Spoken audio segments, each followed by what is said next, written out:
Hey guys, welcome back. তো কেমন আছো তোমরা? আশা করি তোমরা সবাই অনেক ভালো আছো। তো গাইস, নতুন একটা গল্প নিয়ে আসলাম। তো আগের গল্পটা ওটা চলে গেছে আর কি, মানে ওটার মধ্যে ইন্টারেস্ট নাই। তো নতুন একটা গল্প নিয়ে আসলাম, এই গল্পটা অনেক ইন্টারেস্টিং হতে চলেছে। তো এই গল্পের ফুল ভিডিও, মানে ফুল গল্পটা একটা ভিডিওতে দিয়ে দিলাম। তো এই গল্পটা যদি তোমরা ফুল শোনো, আমি গ্যারান্টি দিয়ে বলতেছি তোমরা নিজেদের চোখের পানি কখনোই ধরে রাখতে পারবে না। তো বেশি বক বক বাদ দিয়া চলো গল্পে যাওয়া যাক। তুই বাসা থেকে চলে যাচ্ছিস না কেন? তোর মতন ছেলে আমার দরকার নেই, যে কলেজে যাওয়ার জন্য বাবার কাছে টাকা চায়। আমি বললাম, বাবা বাসা থেকে কলেজ তো অনেক দূর, হেঁটে যেতে অনেক কষ্ট হয়। বাবা একটু ভারী কণ্ঠে বলল, কিচ্ছু করার নেই, টাকা দেওয়া যাবে না, কষ্ট করলেই কেষ্ট মেলে। আমার মনটা খুব খারাপ হয়ে গেল, আমার চোখে পানি টলমল করতেছে। তখনই আমার ফুফাতো বোন সিফা আসলো। ও ক্লাস 2 থেকেই আমাদের বাসায় থাকে, এখন ও ক্লাস 9-এ পড়ে। সে বাবাকে এসে বলল, মামা আমার টাকাটা দাও, আমি স্কুলে যাব। তখন বাবা বলল, মা তুমি স্কুলে যাবে, চলো আমার সাথে চলো, আমি নিয়ে যাই। তখন সিফা বলল, মামা থাক, তোমার কষ্ট হবে, আমি নিজেই চলে যেতে পারবো। আচ্ছা মামনি, এই নাও 100 টাকা, ভাড়া 30 টাকা, আর বাকি টাকা দিয়ে তুমি কিছু খেয়ে নিও। তখন সিফা বলল, আচ্ছা মামা। তখন আমি বাবাকে বললাম, বাবা ওর স্কুল তো আমার কলেজের থেকে অনেক কাছে, তারপরেও আপনি ওকে টাকা দিচ্ছেন আর আমাকে টাকা দিচ্ছেন না। তখন বাবা বলল, ওই তোর কাছ থেকে জানতে হবে আমি কাকে টাকা দিব আর কাকে দিব না। ওকে টাকা দিচ্ছি কারণ ও মেয়ে মানুষ, ও রোদ্রে হেঁটে গেলে কালো হয়ে যাবে, তাহলে বিয়ে দিতে পারবো না। আর তুই ছেলে মানুষ, তুই কালো হলেই বা কি। তখন আমি বললাম, তবুও ওকে খাওয়ার জন্য আপনি টাকা দিচ্ছেন। তখনই বাবা আমার গালে জোরে একটা থাপ্পড় দিল এবং বলল, তোর সমস্যা কি? তুই শিবাকে এত হিংসা করিস কেন? আমি যাকে ইচ্ছা তাকে টাকা দিব, তোর কাছে শুনতে হবে? আমার চোখ দিয়ে পানি বের হয়ে গেল। আমি কাঁদতে কাঁদতে মায়ের কাছে গেলাম। মা রান্নার জন্য সবকিছু রেডি করতেছে, আমি তার সামনে দাঁড়িয়ে কান্না করতেছি, কিন্তু তার কোনো খেয়ালই নেই। আমি আম্মুকে বললাম, মা বাবাকে শুধু আমাকে কলেজে যাওয়ার জন্য ভাড়াটা দিতে বলো, কলেজে হেঁটে যেতে যেতে শার্ট ভিজে যায় ঘামে। তখনই আম্মু উঁচু গলায় বলে উঠলো, থাপ্পড় খাবি নাকি যাবি এখান থেকে? তুই দেখতে পারতেছিস না আমি এখন রান্না করতেছি, এখন বিরক্ত করিস না, যাই এখান থেকে। আমি বললাম, মা তুমি একটু বোঝার চেষ্টা করো, আমার খুব কষ্ট হয় হেঁটে যেতে। তখন আম্মু বলে উঠলো, কষ্ট করে মরে যা, যাই এখান থেকে, সর সামনে থেকে। এবার আমি কান্না করতে করতে বাসা থেকে বের হয়ে গেলাম কলেজের উদ্দেশ্যে। আসলে এইসব নতুন না, এইসব প্রতিদিনই আমাকে শুনতে হয়, এসব শুনেও কষ্ট করে আমাকে এইখানেই থাকতে হয়, না হয় যাবো কোথায়? আসলে আমার বাবা মা একটা মেয়ে চেয়েছিলেন, কিন্তু সেখানে আমি পৃথিবীতে আসি। তবুও ভালো চলছিল আমার দিনকাল। যখন আমি ক্লাস 4-এ উঠলাম, তখনই শিফাকে আমাদের বাসায় বাবা মা নিয়ে আসে। তখন থেকেই আমার সাথে এরকম ব্যবহার চলে, শুধু আমাকে একটু ভালোবাসতো আমার মেজু ভাই। যাই হোক, আমার পরিচয়টাই তো দেওয়া হয়নি, আগে আমার পরিচয়টা দিয়ে নেই। আমি আতিক হাসান লিমন, আমি ইন্টার প্রথম বর্ষে পড়ি। আমরা 3 ভাই, আমি সবার ছোট। বড় ভাই বউ নিয়ে আলাদা থাকে, আমার বাবা একজন ব্যবসায়ী। যাই হোক, গল্পে ফিরি। আমি হেঁটে হেঁটে কলেজে পৌঁছালাম, আমার পুরা গা ঘামে ভেজা। ফ্রেন্ডরা বলল, কিরে এসেছিস? তোর জন্য আমরা কতক্ষণ ধরে অপেক্ষা করতেছি, আর তোর পুরো গা এবং ঘামে ভিজা কেন? আরে আর বলিস না, দেখতে পাচ্ছিস না বাইরে কত গরম, এই গরমে ঘাম বেরিয়ে গেছে আর কি।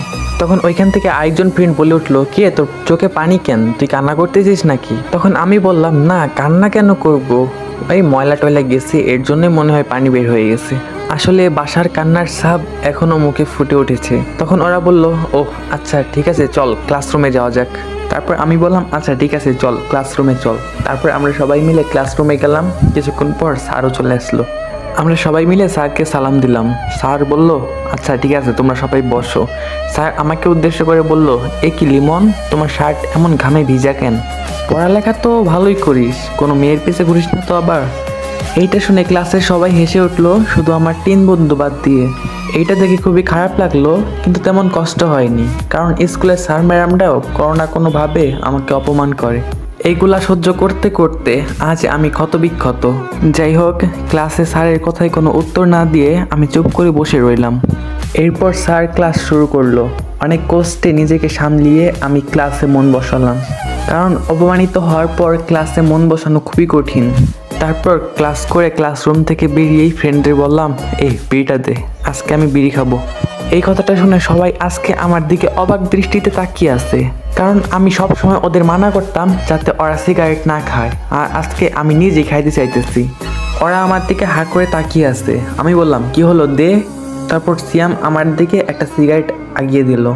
আমি সিগারেট হাতে নিয়ে একটা টান দিতেই, ধোঁয়া একটু ভিতরে নিতেই কেসে উঠলাম। আমি সিগারেট টানতে থাকলাম, আমার চোখ দিয়ে অনবরত পানি ভরতেছে। সিয়াম আমার হাত থেকে জোর করে সিগারেট নিয়ে নিল এবং বলল, কি হইলো, তুই কান্না করতেছিস কেন?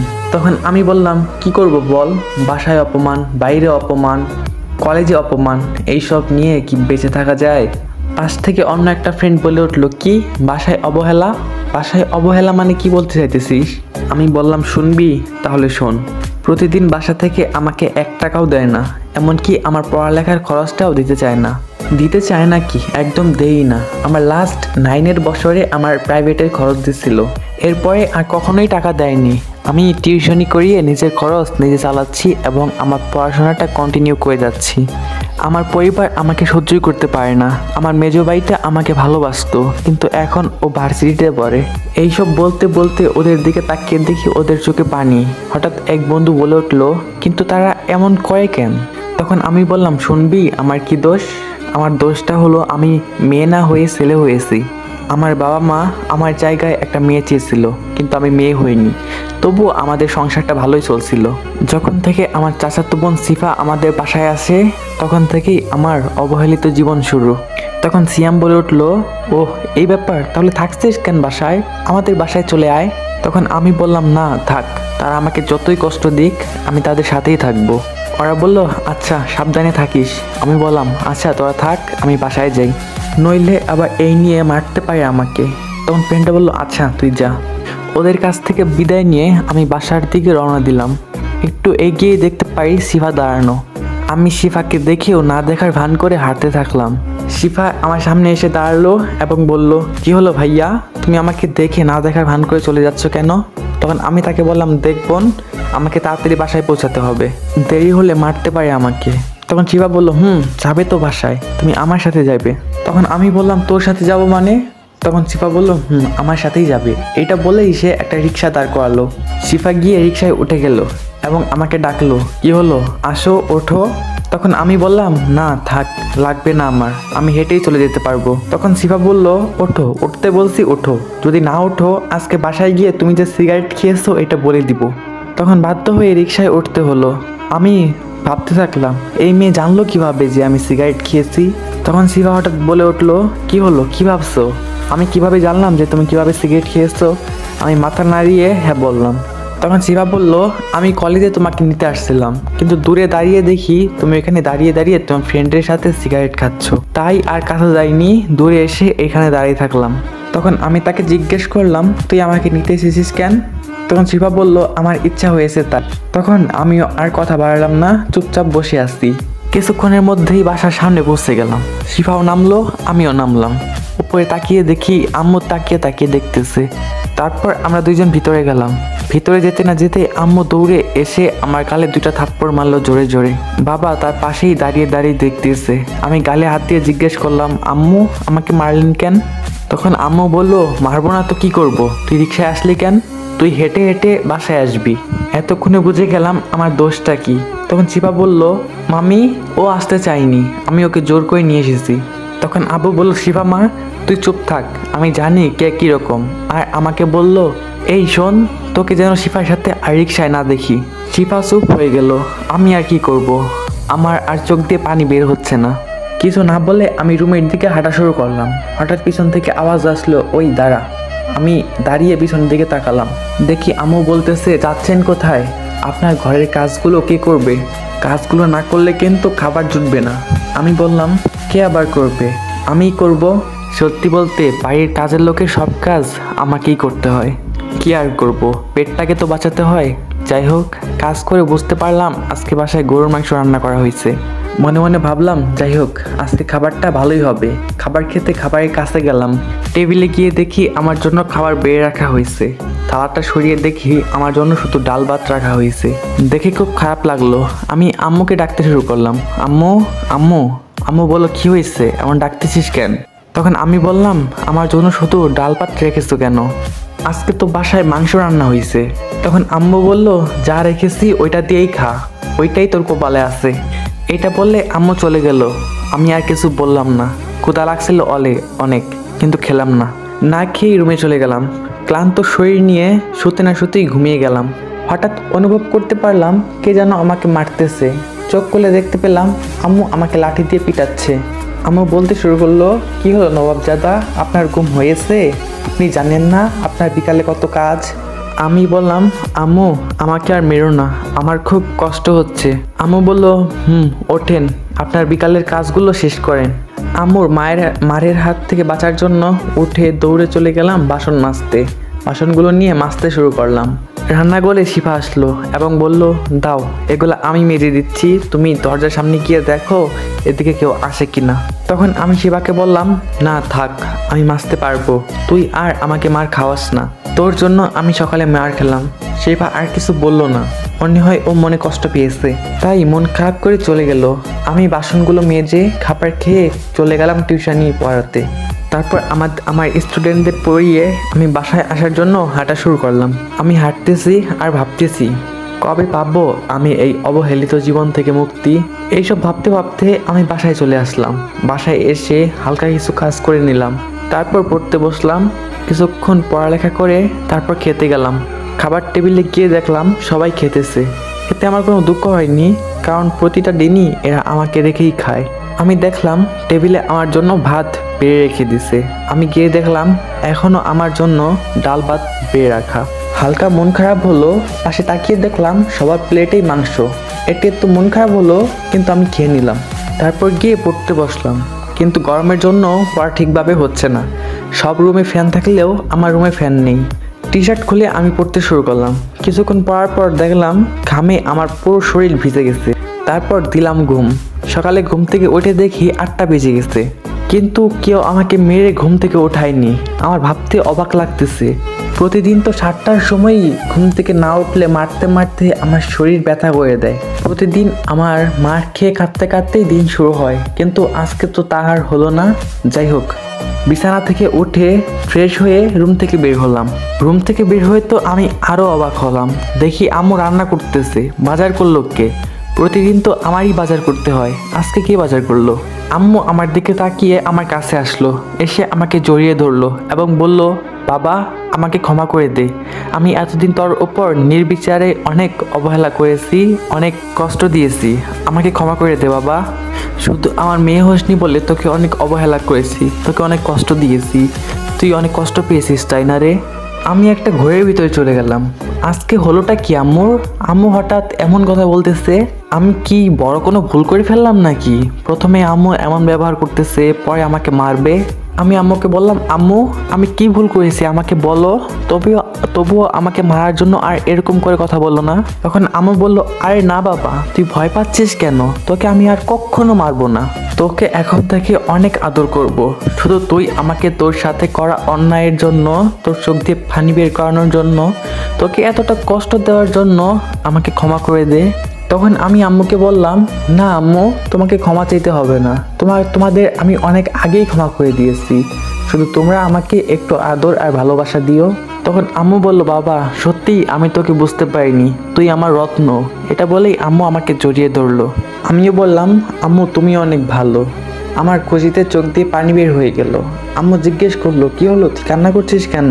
তখন আম্মু বলল, আচ্ছা বাবা যা, তুই রুমে যা, তুই গিয়ে পড়ালেখা কর, আমার রান্না হলে আমি তোকে খাওয়ার জন্য ডাক দিব, আমি তোকে আজকে আমার নিজের হাতে খাইয়ে দিব। তখন আমি আম্মুকে বললাম, আচ্ছা আম্মু। এটা বলে আমি রুমের দিকে হাঁটা শুরু করলাম। আমি রুমে গিয়ে টেবিলে বসে ভাবতে শুরু করলাম, আজ আম্মুর কি হয়েছে, কেন আম্মু আমার সাথে এত ভালো ব্যবহার করতেছে? হঠাৎ শিফা আমার রুমে প্রবেশ করলো। শিফা এসে বলতেছে, কি ভাবছো? অবশ্যই এটাই ভাবতেছো যে আজকে আম্মু তোমার সাথে এত ভালো ব্যবহার কেন করতেছে। আমি শিফাকে বললাম, এটাই ভাবতেছি। তুই কি জানিস আম্মু কেন হঠাৎ আমার সাথে এত ভালো ব্যবহার করতেছে? শিফা বলল, আমি জানি।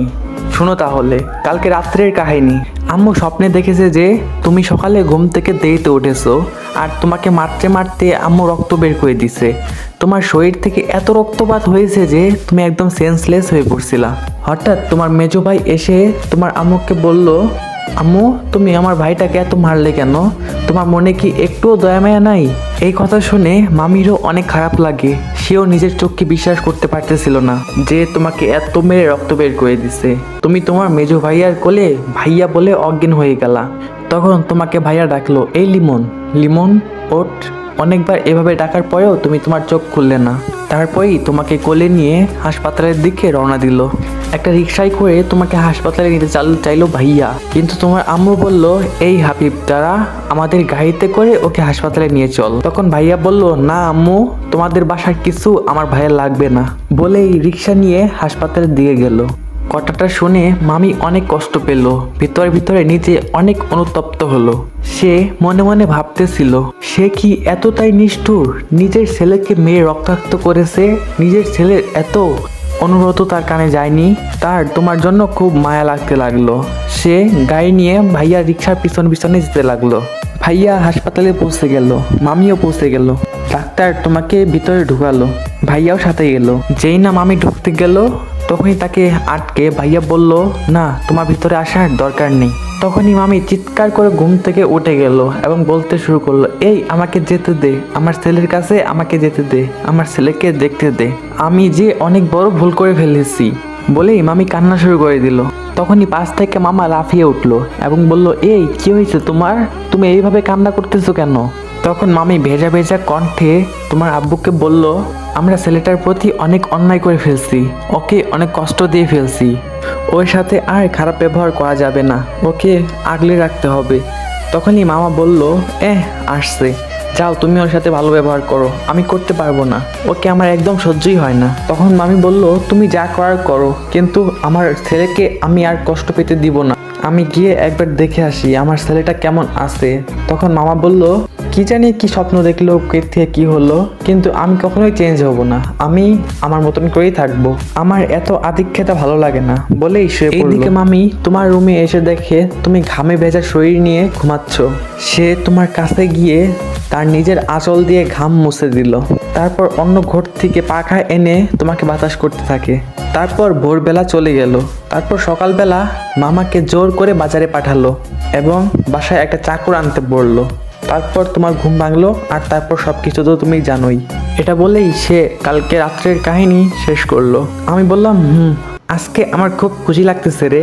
তখন শিবা বলল, খুশি তো লাগবেই, হাবিব ভাইয়া আসবে, তুমি জানো অবশ্যই। তখন আমি বললাম, ভাইয়ার পরীক্ষা শেষ, এখন ভাইয়া একবারে আমাদের কাছে চলে আসবে। তখন শিবা বলল, আচ্ছা তুমি থাকো, আমি গেলাম। আমি বললাম, আচ্ছা ঠিক আছে। তারপরে আমিও পড়তে বসলাম। তার কিছুক্ষণ পর আম্মু ডাক দিল খাবার জন্য। আমিও বাধ্য ছেলের মতন আম্মুর ডাকে সাড়া দিয়ে খাবারের টেবিলে গেলাম। তারপর আম্মু আমাকে নিয়ে তার পাশে বসালো এবং বলল, আয় বাবা বস, আজকে তোকে আমি আমার নিজের হাতে খাইয়ে দিব। আমি গিয়ে বসলাম। হঠাৎ বাবার দিকে চোখ গেল, দেখলাম বাবা আমার দিকে বড় বড় চোখ করে তাকিয়ে আছে। আমি ভয়ে চোখটা নামিয়ে নিলাম। আম্মু ভাত এনে আমাকে আমার মুখের সামনে ধরলো, নে বাবা খেয়ে নে, আজকে আমি তোর পছন্দের মাংস রান্না করছি। আমার খুশিতে চোখ দিয়ে পানি বের হয়ে গেল। আম্মু বলল, কি হলো বাবা, কান্না করছিস কেন? নে বাবা খাবারটা খা, তুই আর কান্না করিস না। তখন আমি বললাম, না আম্মু, আমি কান্না করছি না তো, আসলে খুশিতে আমার চোখ দিয়ে পানি বের হয়ে গেছে। পাশ থেকে আব্বু বলল, ন্যাকামি দেখে আর বাঁচি না, যত সব আদিক্ষেতা, বলেই আব্বু খেতে লাগলো। আমার একটু খারাপ লাগলো, কিন্তু কিছু বলার নাই। তারপর খাবার শেষ করে রেডি হয়ে কলেজে যাওয়ার জন্য বের হলাম। হঠাৎ আম্মু পিছন থেকে ডাক দিয়ে বলল, এই নে 500 টাকা। আমি বললাম, কি হলো, টাকা দিচ্ছ কেন? তখন আম্মু বলল, তুই যে কলেজে যাস, তোর টাকা লাগে না? আমি বললাম, লাগে তো, কিন্তু আমি এত টাকা দিয়ে কি করব? তখন আম্মু বলল, আজকে তোর বন্ধুদের খাওয়াই একটু, তাছাড়া লাগেই তো। তখন আমি বললাম, তাও এত টাকা তো লাগতো না। তখন আম্মু বলল, তুই যা, কলেজে যা, সাবধানে যাবি এবং কলেজ শেষ করে সোজা বাড়িতে আসবি, কোথাও যাবি না। আর আমি জানি তুই বিকেলে টিউশনি করস, আজকে বিকেলে গিয়ে সব কিছু বাদ দিয়ে দিবি। আমি বললাম, আচ্ছা আম্মু। এটা বলেই আমি বাসা থেকে বের হয়ে গেলাম। বাসা থেকে বের হতেই দেখলাম গেটের সামনে শিফা দাঁড়ানো। আমি আসাতে রিক্সা ডাকলো, আর একটা রিক্সাও চলে আসলো। শিফা গিয়ে রিক্সায় উঠলো এবং আমাকে ডাকলো, লিমন ভাইয়া আসো, একসাথে কলেজে যাব। আমি আমার স্কুলে নেমে যাব, তুমি তোমার কলেজে যাবা। তখন আমি বললাম, না থাক, তুই যা, আমি অন্য একটা রিক্সা নিতেছি। আরে আসো তো, এটা বলেই শিফা আমাকে জোর করে রিক্সায় ওঠালো। তারপর আমি শিফাকে তার স্কুলে নামিয়ে দিয়ে আমি আমার কলেজে চলে গেলাম। কলেজে পৌঁছাতেই দেখতে পেলাম সব হারামিগুলা একসাথে দাঁড়িয়ে আছে। আমি ওদের সামনে গিয়ে দাঁড়ালাম এবং ওরা বলল, কি রে তুই আজকে রিক্সায়, কি ব্যাপার? তখন আমি বললাম, মামা, আজকে আমি অনেক খুশি, অনেক বেশি খুশি। তারপর ওরা জিজ্ঞাসা, কেন মামা, কি হয়েছে? তারপর ওদের আমার বাসায় ঘটে যাওয়া সব ঘটনা ওদের খুলে বললাম। তারপর সিয়াম বলল, যাক ভালোই হয়েছে, চল এখন আমাদের ট্রিট দিবি। তখন আমি বললাম, আচ্ছা ঠিক আছে চল। তারপর ওদের নিয়ে ক্যান্টিনে গেলাম এবং ওদের ট্রিট দিয়ে ক্লাসরুমে গেলাম। ক্লাসরুমে যেয়ে ঘটলো আবার আরেক কাহিনী। আমরা ক্লাসে ঢুকে সবাই মিলে একসাথে গল্প করতেছি, হঠাৎ স্যার এসে ঢুকলো ক্লাসরুমে। স্যার ক্লাসরুমে ঢুকেই আমাকে উদ্দেশ্য করে বলল, এই লিমন, তুই ক্লাসে আজকে এত দুষ্টুমি করতেছিস কেন? তখন আমি বললাম, কই স্যার, আমি কখন দুষ্টুমি করলাম, শুধু আমরা সবাই মিলে একটু আড্ডা দিচ্ছিলাম। তখন স্যার বলল, চুপ কর হারামজাদা, তো সাহস কি করে হয় আমার মুখে মুখে কথা বলার, যা বের হ ক্লাসরুম থেকে। তখন আমি বললাম, স্যার আমার ভুল হয়ে গেছে, এবারের মতন মাফ করে দেন। তখন স্যার বলল, চুপ কর হারামজাদা, বের হ আমার ক্লাসরুম থেকে। তখন স্যার আমার কাছে আসলো, আমি স্যারকে বললাম, স্যার আমি আপনার পায়ে পড়ি, প্লিজ আমাকে ক্লাসরুম থেকে বের করে দিবেন না। তখন স্যার বলল, তুই আগে বের হ ক্লাসরুম থেকে, আমি জানি তো এই ক্লাসরুম থেকে বের করে দিলে কেউ জবাব দিয়ে নিতে আসবে না তোর পরিবার থেকে, বলেই আমার কলার ধরে ক্লাস থেকে বের করে দিল। হঠাৎ একটা মহিলার কণ্ঠে বলে উঠলো, স্যার ছেলেটার কলার ছেড়ে দিন আপনি। সবাই দরজার দিকে তাকালো, আমিও দরজার দিকে তাকিয়ে দেখি আম্মু এসেছে কলেজে। আমি অবাকের চরম শিখরে, আজকে মা এসেছে আমার কলেজে। এর আগে আমার মা আমার কলেজে কখনোই আসেনি। আমার ফ্রেন্ডরা অবাক, আপনি কে যে ওর কলার ছাড়তে বলতেছেন? তখন আম্মু বলল, আমি কে সেটা খুব তাড়াতাড়ি জেনে যাবেন। তখন আম্মু প্রিন্সিপাল স্যারকে ডাক দিল, স্যার এদিকে আসেন তো। প্রিন্সিপাল স্যার এসে স্যারকে উদ্দেশ্য করে বলল, আপনি লিমনের কলার ধরে আছেন কেন? তখন স্যার বলল, না মানে আসলে প্রতিদিন ক্লাসে দুষ্টুমি করে ও। তখন প্রিন্সিপাল স্যার বলল, চুপ করেন আপনি, আমি সব কিছু শুনেছি, বলতে গেলে রীতিমতো আপনি ওর উপর অত্যাচার করেন। তখন স্যার বলল, দেখেন স্যার আমি কিছু করিনি, ও ক্লাসে বেয়াদবি করে তাই ওকে আমি শাস্তি দেই। তখন প্রিন্সিপাল স্যার বলল, আপনাকে আর এই কলেজে শিক্ষকতা করতে হবে না, আমি পুলিশ ডাকতেছি, পুলিশই আপনার ব্যবস্থা করবে। তখন স্যার বলল, প্রিন্সিপাল স্যার আমার ভুল হয়ে গেছে, আমার সাথে প্লিজ এমন করবেন না, আমাকে মাফ করে দিন। তখন প্রিন্সিপাল স্যার বলল, না আপনার মতো শিক্ষক এই কলেজ দরকার নেই। তখন আমি বললাম, স্যার থাক না, এবার মাফ করে দেন, ওনাকে পুলিশে দেওয়া লাগবে না, উনি তো একজন শিক্ষক, ওনাকে পুলিশে দিলে ও অনেক অপমানিত হবে, প্লিজ ওনাকে ক্ষমা করে দেন। প্রিন্সিপাল স্যার আমার দিকে অবাক দৃষ্টিতে তাকিয়ে আছে। আম্মু বলল, তুই চুপ কর, দেখিস না স্যার তোর সাথে কেমন ব্যবহার করে, কেমন অত্যাচার করে, তার উপর ওনার শাস্তি পাওয়া দরকার। আমি বললাম, না আম্মু, যত যাই হোক তিনি আমার গুরুজন, ওনার কিছু করা লাগবে না, শুধু উনি ওনার ভুলগুলো শুধরে নিলেই হবে। তখন প্রিন্সিপাল স্যার বলল, আচ্ছা ঠিক আছে, তোর কথা শুনে এরকম একটা স্যারকে ক্ষমা করে দিলাম, উনি যদি আর কোনোদিন এরকম কিছু করে তাহলে ওনাকে চাকরি থেকে বরখাস্ত করব তো করবই, সাথে শাস্তিরও ব্যবস্থা করব। তো আসসালামু আলাইকুম গাইজ, যেহেতু তোমরা গল্পটা এই পর্যন্ত দেখতেছো তাহলে অবশ্যই তোমাদের কাছে গল্পটা ভালো লাগতেছে। তো কেমন লাগতেছে অবশ্যই কমেন্টে জানাও, আর চ্যানেলটা সাবস্ক্রাইব করতে ভুলবা না। তখন স্যার বলল, জি স্যার, আমাকে এবারের মতন ক্ষমা করে দিন, আমি এই ভুল আর কখনোই করব না, আমি নিজেকে শুধরে নিব। আমি এমনিতে আমার পরিবার নিয়ে খুব কষ্টে আছি, আর তার মধ্যে যদি আমার এই চাকরি চলে যায় তাহলে আমার পরিবার না খেয়ে মরবে। আপনি ক্ষমা কার কাছে চান? ক্ষমা চান লিমনের কাছ থেকে, ওর জন্যই আজকে আপনাকে ক্ষমা করে দিলাম, ওর কাছ থেকে কিছু শিখেন। লিমন সত্যিই রে, তুই অনেক ভালো একটা ছেলে, আমি তোর সাথে কত কিছু করলাম আর তুই আমাকে ক্ষমা করে দিলি। এই আমি কিনা তোকে এত কষ্ট দিয়েছি, আসলে তোর বাসা থেকে কেউ কখনো আসেনি তো, তাই তোর সাথে অমন করে আমি একটু আনন্দ পেতাম। আমার অনেক বড় ভুল হয়ে গেছে, আমাকে শুধরানোর একটা সুযোগ দে, আমি এই ভুল আর কখনোই করব না। আমি বললাম, না স্যার, ক্ষমা চাইতে হবে না, আপনি শুধু ঠিকভাবে শিক্ষকতা করিয়ে যান, আমি শুধু এইটাই চাই। তারপর আম্মুকে বুঝিয়ে বাসায় পাঠিয়ে দিলাম। তারপর আবার ক্লাস শুরু হলো। তারপর ক্লাস করে আমরা ক্লাস শেষে একটু আড্ডা দিয়ে আবার বাড়ির দিকে রওনা হলাম। আমার অনেক খুশি লাগতেছে, কারণ আমার মেজো ভাইয়া বিকালে বাসায় আসবে। আমার মেজো ভাই আমাকে অনেক বেশি ভালোবাসে। যাই হোক, দুপুরে খাবার খেয়ে যেখানে যেখানে টিউশনি করতাম সেখানে চলে গেলাম। আমি সবাইকে জানিয়ে দিলাম আমি আর টিউশনি করাবো না, আমি আর তাদের পড়াবো না। তারা অনেক কষ্ট পেল, কিন্তু তারা যখন জানতে পারে আমার ফ্যামিলি আমাকে মেনে নিয়েছে তখন তারা অনেক আনন্দিত হয়। বাসায় আস্তে আস্তে আমার ভাইয়া কল দিল। আমি কল রিসিভ করে বললাম, ভাইয়া বলো। তখন ভাইয়া বলল, আমি চলে আসছি। কই তুই? আমাকে বাস স্ট্যান্ড থেকে বাসায় নিতে আয়। তখন আমি বললাম, ওকে ভাইয়া, আমি আসতেছি, আমি তোমার জন্য অপেক্ষা করব। তখন ভাইয়া বলল, আচ্ছা ঠিক আছে আয়। তারপর কল কেটে দিয়ে আমি একটা রিক্সা নিয়ে বাস স্ট্যান্ডের উদ্দেশ্যে যেতে লাগলাম। কিছুক্ষণের মধ্যেই আমি বাস স্ট্যান্ডে পৌঁছে গেলাম। ভাইয়া আসেনি দেখে আমি দোকানে গিয়ে একটা চিপস কিনে খেতে শুরু করলাম। খাওয়া শেষ হতে না হতেই দেখলাম ভাইয়ারা চলে আসছে। আমি ভাইয়াকে দেখে দৌড়ে ভাইয়ার কাছে গেলাম। ভাইয়া আমাকে দেখে তার ব্যাগগুলো হাত থেকে ফেলে আমাকে এসে জড়িয়ে ধরলো।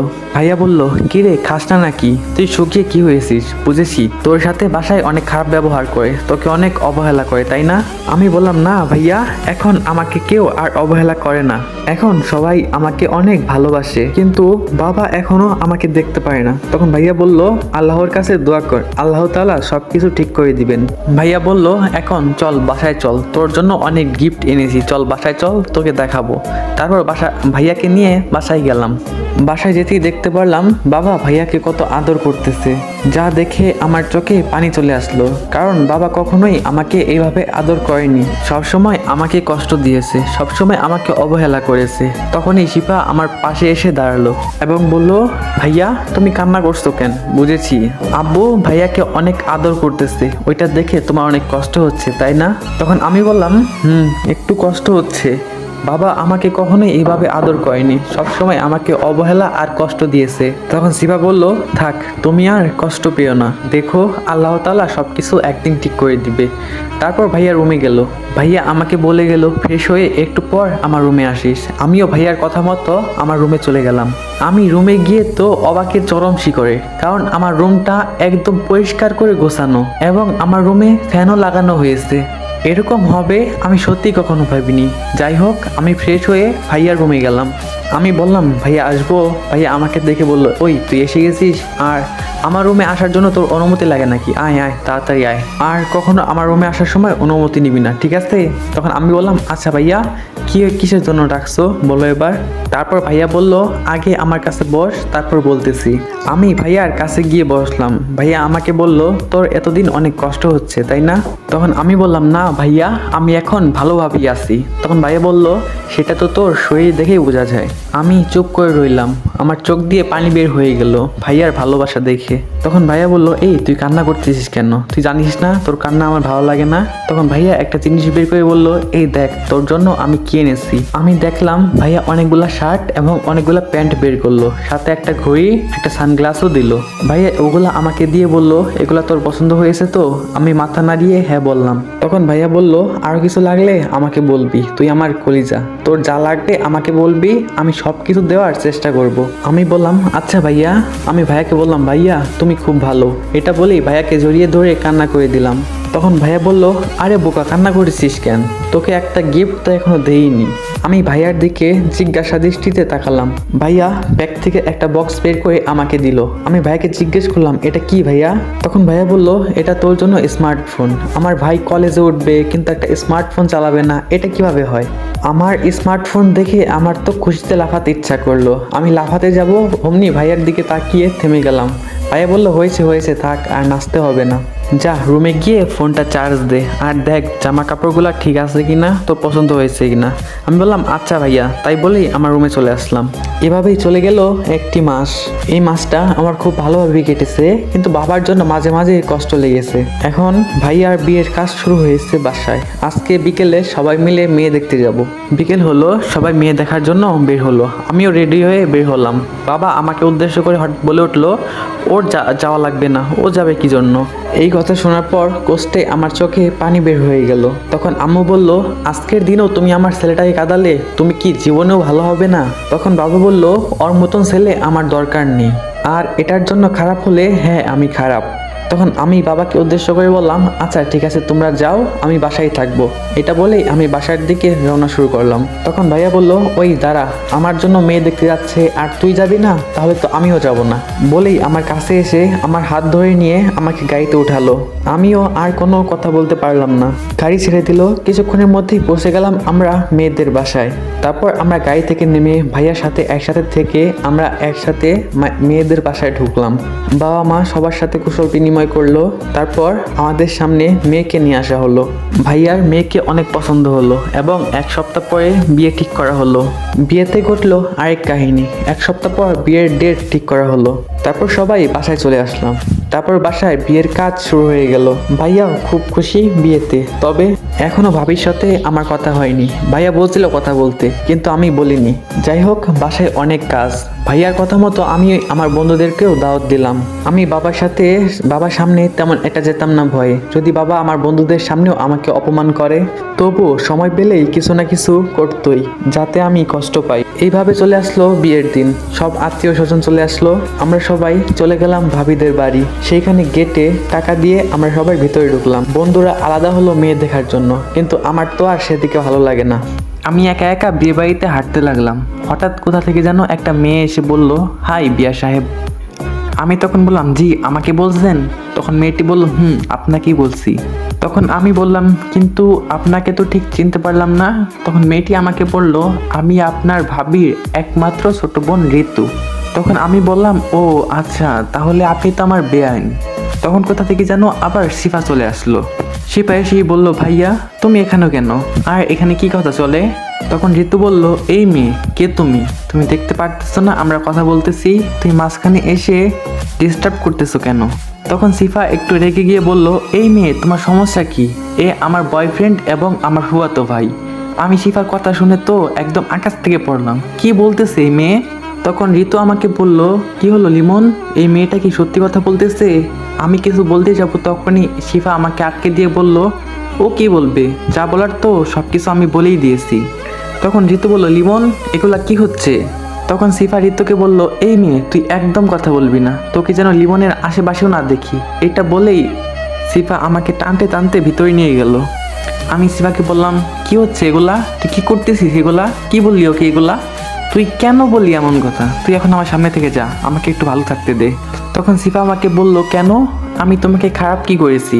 তখন আমি শিফাকে বললাম, তুই তো জানিসই এমনি বাবা মা আমাকে দেখতে পারে না, তার উপর তুই আমার সাথে যেরকম ব্যবহার করতেছিস, এগুলো যদি বাবার কানে যায়, বাবা একদম আমাকে মেরেই ফেলবে। শিফা আমার কথা শুনে চুপ করে গেল, কোনো কথা বলতেছে না। তখনই আমার বন্ধুরা আসলো। কিরে লিমন, তুই কোথায় থাকিস? তুই তো খুঁজেই পাই না। আমরা সবাই মিলে একসাথে ঘুরতেছি, আর তুই এখানে একা একা দাঁড়ায় আছিস, কি করিস বলতো? তখন আমি তাদের বললাম, আরে ভাই এখানে অনেক কাহিনী ঘটেছে। তখন এক বন্ধু জিজ্ঞেস করলো, কিরে লিমন কি হয়েছে, আমাদের সব খুলে বলতো। তখন আমি শিফা আর ঋতুর সব কাহিনী ওদের বললাম। আমার কথা শুনে সিয়াম বলল, আরে এই কাহিনীটা মিস করে গেলাম। তখন পাশ থেকে আরেক বন্ধু বলল, আমার মনে হয় কি শিফা তোকে ভালোবাসে। তখন আমি বললাম, আরে ভাই আমার দিকটা একটু দেখ। তখন সিয়াম বলল, তোর দিক থেকেও তুই ঠিক আছিস। তখন আমি বললাম, আরে ভাই বাদ দে তো এইসব, চল এখন ভিতরে। তারপরে সবাই মিলে বিয়ে বাড়ির ভিতরে গেলাম। গিয়ে দেখি ভাইয়াকে স্টেজে বসানো হয়েছে। ভাইয়ার পাশে ভাবিও বসে আছে। একবার কথা বলতে গিয়েও বলিনি, আমার কথা বলতে লজ্জা লাগছিল। যতই হোক অচেনা মানুষ, লজ্জা তো একটু লাগবেই। তার সাথে যদি আগে কখনো কথা হতো তাহলে বিষয়টা আলাদা থাকতো। যাই হোক, আমি ভাইয়ার সাথে টুকটাক কথা বলে আবার বন্ধুদের কাছে ফিরে আসলাম। তারপর বন্ধুদের সাথে হাঁটতে লাগলাম। তখনই ঋতু আসলো। ঋতু এসে বলল, এই যে লিমন শোনো। তখন আমি বললাম, বলেন। তখন ঋতু বলল, এখানে বলা যাবে না, একটু সাইডে আসো। তখন আমি বললাম, সাইডে যাওয়া যাবে না, যা বলার এখানেই বলো। তখন ঋতু বলল, প্লিজ একটু বুঝো, একটু আসো। তখন বন্ধুরা বলল, লিমন যা, মেয়েটা একটু রিকোয়েস্ট করতেছে, যা একটু শুনি আয় কি বলে। তারপর ঋতু আমাকে নিয়ে আমাদের বন্ধুদের কাছ থেকে একটু দূরে নিয়ে গেল, যেটা দূর থেকে শিফা দেখে ফেলে। তারপর আমাকে একটু দূরে নিয়ে গেল। আমি জিজ্ঞেস করলাম, এইবার বলেন কি বলবেন। তখন ঋতু বলল, আমি জানি তোমার ওই মেয়েটার সাথে কোনো সম্পর্ক নেই, আমি সব জেনে গেছি।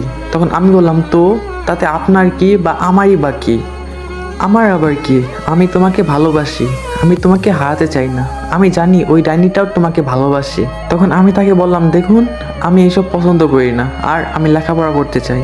তখন ঋতু বলল, আমি জানি তুমি লেখাপড়া করবা, কিন্তু আমি তো তোমাকে ভালোবাসি। আমাকে জড়িয়ে ধরতে চাইলো। এটা দেখে তো শিফা প্রায় কান্না করে দিবে এমন অবস্থা হয়ে গেছে।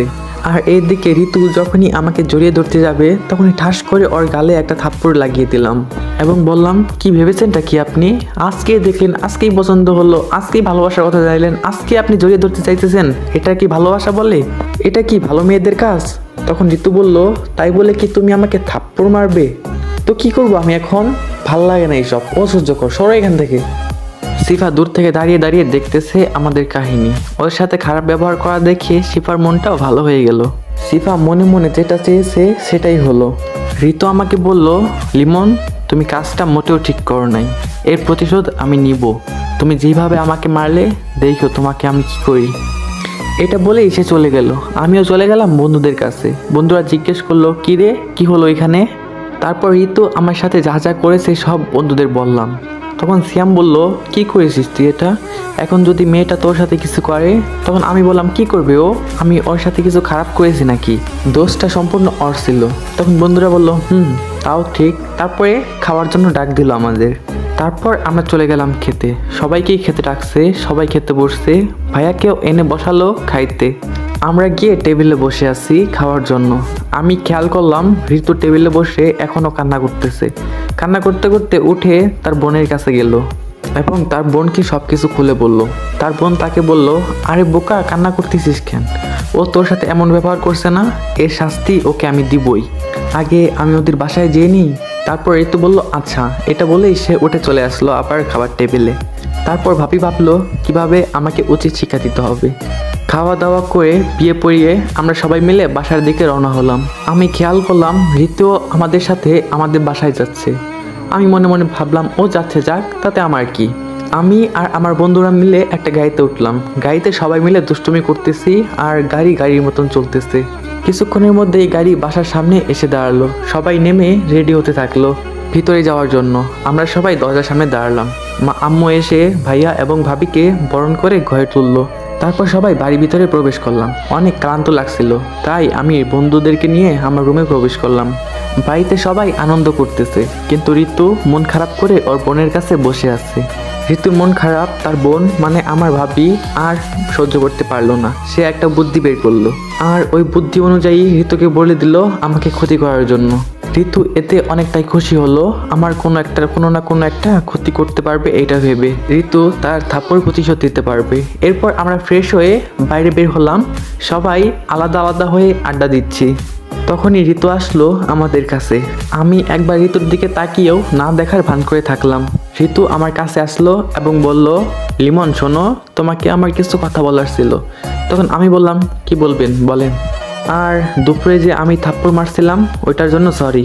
আপনি যেটা করেছেন ওইটা মোটেও কোনো ভালো মেয়ের কাজ না। তখন ঋতু বলল, আমিও আমার ভুল বুঝতে পেরেছি, তাই তো একটু আপনার সাথে কথা বলতে চেয়েছি, একটু আড়ালে গিয়ে কথা বলি। তারপর আমরা একটু আলাদা হলাম।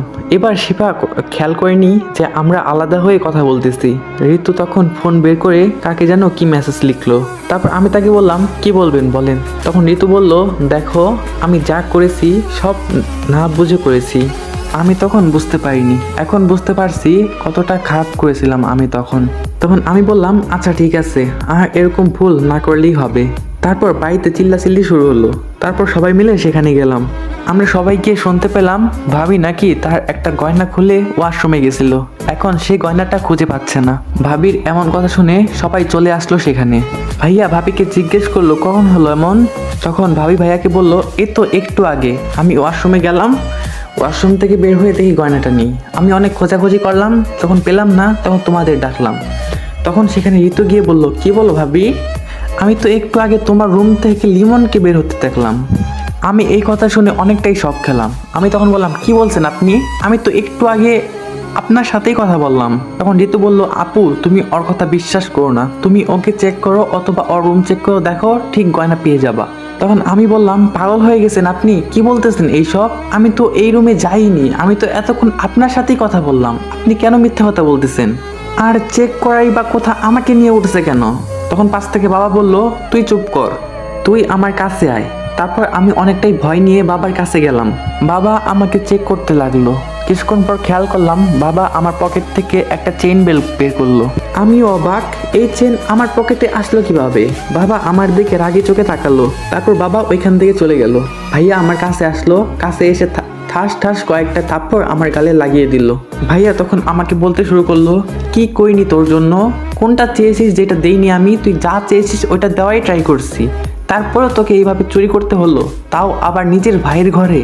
তখন আমি ভাইয়াকে বললাম, ভাইয়া বিশ্বাস করো আমি চুরি করিনি, এটা আমার পকেটে কিভাবে আসলো আমি কিচ্ছু যাইনি। তখন পাশ থেকে ভাবি বলল, তুই চেন নিসনি, তোর চেন কি তোর পকেটে হাওয়ায় ভেসে গেল নাকি? তখন পাশ থেকে ভাইয়া বলল, তুই আর আমাকে কখনো ভাইয়া বলে ডাকবি না, আমি কোনো চোরের ভাই না। ভাইয়ার কথা শুনে আমার অনেক কষ্ট লাগলো।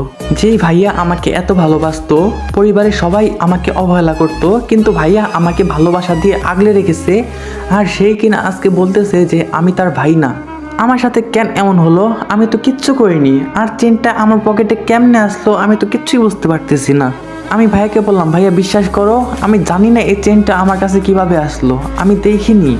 আমি সত্যি কথা বলতেছি ভাইয়া, বিশ্বাস করো, আমি চেনটা নিইনি, আমি বুঝতে পারতেছি না এটা কিভাবে আসলো। হ্যালো, আসসালামু আলাইকুম গাইস। সিজন 1 এখানেই শেষ। আর যেহেতু তোমরা এই পর্যন্ত গল্প দেখেছো, অবশ্যই তোমার কাছে গল্পটা ভালো লেগেছে। আর কেমন লেগেছে অবশ্যই কমেন্ট বক্সে জানাবা। আর পরের সিজনটা চাই কি না ওইটাও কমেন্ট বক্সে জানাবা। তোমাদের কমেন্টই আমাকে নেক্সট সিজন তাড়াতাড়ি আনার জন্য উৎসাহ জাগাবে। তো গল্পটা ধামাক্কা হতে চলেছে। তোমরা কমেন্ট বক্সে জানাবা নেক্সট সিজন চাই কি না। তো আজকের মতন আল্লাহ হাফেজ, দেখা হচ্ছে নেক্সট সিজনে।